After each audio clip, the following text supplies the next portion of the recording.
2 minutes in television's a long time to fill. Yeah. So then you're there walking around saying like, okay, so let's just have a little recap now. If square 48 comes up and it's lower than 3,000, then Michael's going through. However, you know, and they're going 40 seconds. This is great. Keep it going, George. You know what I mean? And like, I was just having this kind of freak out on live television, and I was just like, what am I doing? Like, what am I doing myself? You know, and then actually really what happened, if you want the absolute truth, is I would go out in the evening and if I went into a room full of wealthy people, no one had ever seen me before. And I got to like a reasonable level of fame. I was kind of like, I was like top of the middle. I wasn't quite in the top sector, but I was in the like kind You of host like Big Brother's Little Brother, which was huge. And so a lot of people knew who I was. But if I went into a room full of wealthy people, people who are making big decisions in the world, you could see it, just the eye, like the register, like people didn't know who I was. If I went into a room full of normal working people, everybody knew me, everybody knew my dad. And what dawned on me was the people with influence in the world aren't sitting at home watching game shows.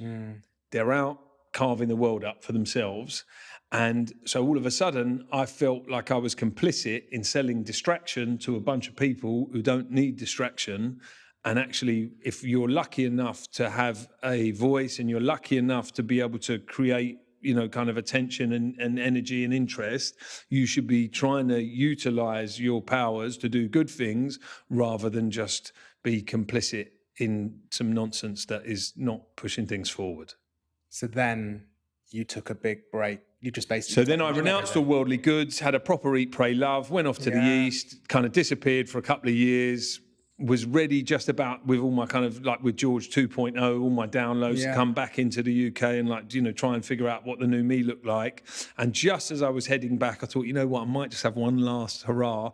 And I rented a house in Ibiza and I stayed there for the summer. And a few weeks into that, buddy said to me, "You got to come. My mate's DJing. He's an amazing guy called Andy Cato. He's got a band called Groove Armada. I knew them vaguely from back in the clubbing days. Well, I kind of knew Andy vaguely, you know what I mean? But but we didn't really know each other, but I knew him kind of thing, you know? And I knew of, And anyway, we go into this club and I see this man, and I'm a big dude, but like Andy's 6'9", and he looked absolutely broken, but not Ibiza wild 5-day bender broken, just actually like man on the edge.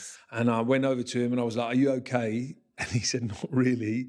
And I was like, "What's going on?" And he was like, "I sold my publishing rights or like the pension, my pension basically, to buy a farm down in Gascony.